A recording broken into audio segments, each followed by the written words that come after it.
Hi, my name is Vinna, and today I'm going to talk about negative employee attitude.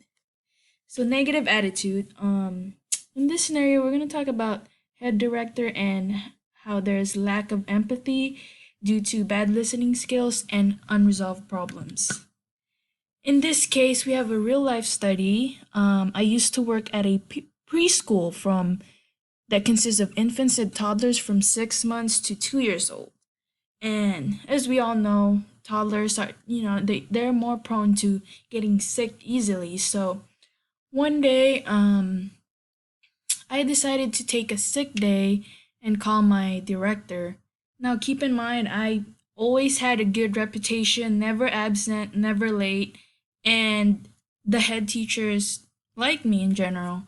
So this is the response I got when I asked for a sick day. Her first response was, "Are you still able to get up and walk?" Which, caught me off guard because she showed no empathy and just disregarded my concern for taking a sick day off. Another quote I remember that she said was, "If everyone who was sick called off work, then no one would be working." I thought those two comments showed her personal characteristics and how being a leader is not something she takes seriously. So, and I talked about to other workers about this, and they experienced similar scenarios. So, something like this could result into a negative attitude and more stress when working because you feel a sense of devaluing from the supervisor. As for the empirical study, we have emotions as mediators of the relations between perceived supervisor support and psychological hardness on employee cynicism. I'm going to read over the hypotheses they have. The first one was perceived supervisor support will be positively related to positive emotion. Hypothesis B is perceived supervisor support will be negatively related to negative emotion. The methods they used consisted of 600 employees where the CEO sent an mass email to complete an anonymous web-based survey. Only 241 of the employees responded and 201 provided usable data. This survey consisted of 7-cell response ranging from never to always, 1 through 7. These categories included psychological hardness, emotion, and employee cynicism. As for the results, it showed that high levels of employee cynicism have detrimental effect on key organizational and individual results. It also showed that significant relationships can reduce cynical reactions towards supervisor. So it's important to build relationships with your coworkers. Perceived supervisor support and hardness have indirect relationships with cynicism. And cynicism is always seen as a defensive response, something an employee that they distance themselves because they feel like they're being devalued.